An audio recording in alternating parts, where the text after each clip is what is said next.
Is a two therapist and in this family therapy. I'd like to go and do our pre-session hypothesis about what's going on with our family. Okay. All right. I noticed when the mom first called, she was very overwhelmed with a lot of problems, but she tended to focus a lot on kind of the son's truancy and not taking medication. So I feel like she's kind of blaming him a little bit. How do you feel? I agree. I agree. I think that she's kind of been deflecting a lot of the questions and pointing more towards that being the issue when it comes across that there are bigger issues that they're not really addressing as a family. Okay. So we would agree that the son is more just a symptom of a bigger problem.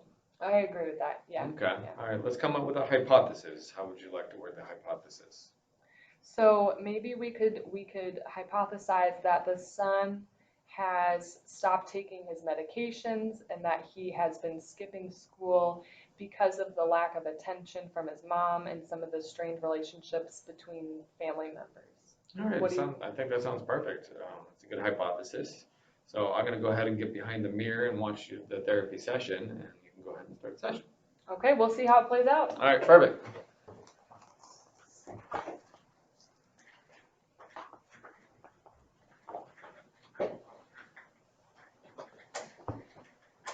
Hey Joanna, hey Victor, how are you guys doing today? Good. Good to be here. Thank you. Thank you for coming back. Thank you for coming back today. I know we had talked a little bit over the phone that there were some issues that came up in this past week. That the school was calling again because of Victor skipping some school this past week. Yeah. It looks like due to the number of days he's missed, there might be a suspension coming down the line for him. Okay. So that's why we're here. I'm kind of at my wit's end. I'm taking care of my dad who's ill. I'm trying to manage the family and manage my own sanity, and I'm dropping everything. And I'm concerned, obviously, about my son. I just don't know what to do to kind of keep everything together. Okay. So Okay. here we are. Now, Mom, can you tell me a little bit why you think that Victor has not been taking his medications regularly? Why he started skipping school? Where do you think that this is coming from? Well, before my dad kind of moved in, we kind of had a routine going, with school and time spent, and now like 95 or more percent of my time is taking care of my dad. So I'm less doing our thing, and he's kind of left more, alone. And me not being there, I probably think. Can you give me a little more background when he started taking medications, Sure. kind of what that has looked like in the past? Sure. At 7 years old, he was first diagnosed with ADHD. He was on medicine soon after, but up to 2 years ago, we found something that worked, and he's been taking it regularly, ever since. No issues of not taking it, no finding it, taking it and doing very well in school and with the family. So now this is not usual behavior, and it's starting to get a concern. It's straining all of us a little. Okay. So Victor, let's talk with you. Let's hear from you a little bit. Let's start with as far as the meds and your for ADHD. I know you haven't been taking them regularly. Can you tell me what's been going on? Why you haven't been taking them regularly? What that kind of looks like from your perspective? Well, since my mother just said we've been, we used to go out a lot. It used to be very normal. Um, but now that we're not as much as together as we were, um, I, I feel that just focusing more on doing what my friends, I think, That's okay. yeah. Well, so like in the past, have you taken them? Did you take them on your own? Did your mom kind of help you with the medications, or what has there been a change that has caused you to stop taking them? Do you have reasons like do you not like them or? No, well, I really don't want to put too much burden on her. I know that she's taking care of my grandfather, but since I've seen her taking on so much with taking care of grandpa, and I've gone to my father a couple of times, and you know, he's also busy, so I'm just, you know, trying to see if I can do my own thing. Okay, okay. So similarly with not going to school, I know that the school was calling your parents about it. Why, can you walk me through that? What has, was there a reason why you didn't go? Was it just for fun or what, why you've been skipping school for the past couple of weeks? Well, as if, as I mentioned before, um, since my mother's not there and we're not together as much as we were before, now I'm having a better opportunity to see my friends. And since they're asking me to, you know, let's cut school or let's not go there, while um, we are in the class, I take advantage of that to be with them. So I mean, I really use that as an opportunity to build my relationship with them. Okay. So correct me if I'm wrong. Tell me if this is kind of what you're saying here. So since at home, mom and dad have both been busy, you kind of are just doing your own thing.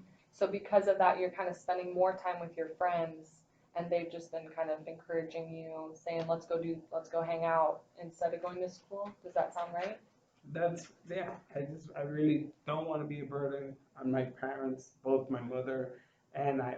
As I go to my father, they're not really paying attention as I feel, and so that's what I believe. I would like to be more independent with building my relationship with my friends.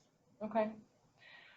So it sounds like you're really trying to be helpful to your family. I know that that's probably got to, in some ways, be a weight off your mom's shoulders, who's been taking care of your grandfather. But it sounds like you've almost been helping the whole family out by taking on some more of that responsibility, doing your own thing, trying not to have them worry about you or worry about taking care of you or anything like that. That's right. Okay. That makes sense. Well, it kind of feels like in some ways you are kind of shifting to be more independent and trying to kind of take on part of the weight of this situation to kind of help the whole family in this kind of busy, chaotic time that you guys have been going through. That's right. So I really appreciate you guys coming in and being so open with what's going on. I want to take a step back and plan to meet with you guys in a couple more weeks. I will let you know, my colleague and I are going to write up a letter for you. I know we've talked a little bit about this systematic family therapy that we are implementing. And so we're gonna write up a letter to you guys, and we're gonna mail it to you, which you can look out for the next couple of days. But please continue staying open with each other, and we'll plan to see you in a couple more weeks, okay? Okay. All right. Thank you, Dr. Have a good Thank day. you. Thank you.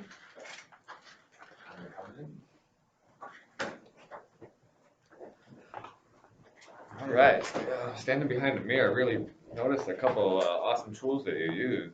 You did circular question a couple times and got multiple perspectives from the family members. So I think you did great with that. So it gave us a better understanding of the bigger problem. Thank you. Yeah, and I think it would be important to get more of Dad's side on things in the future too, to see how this has kind of been affecting him also. Yeah, definitely want to get more family members involved, especially the father. And I heard there's a sister and also the grandfather sooner or later, but they're not ready yet. Yeah. So did you talk to them about the letter? I talked to them a little bit about the letter.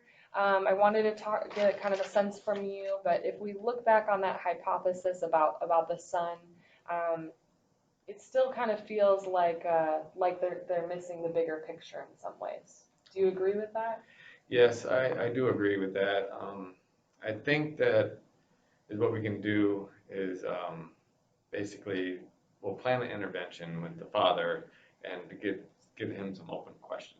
But it's going to depend on when they come back. So once they get the letter, when they come back, if they're open to the open questions, we'll continue that as an intervention. We'll start with the father.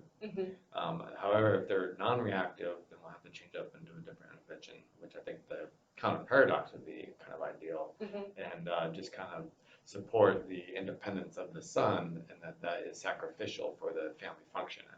that would be an alternative intervention. I agree, and I'm interested to see how this plays out over the next couple of weeks. I hope that our letter can kind of help them to stay open to it so they don't just keep blaming the truancy and the school issues just on Victor, but they can kind of help open up and work together as a family to kind of keep chipping away at these different things. I absolutely agree. All right, let's send the All right, letter. Perfect.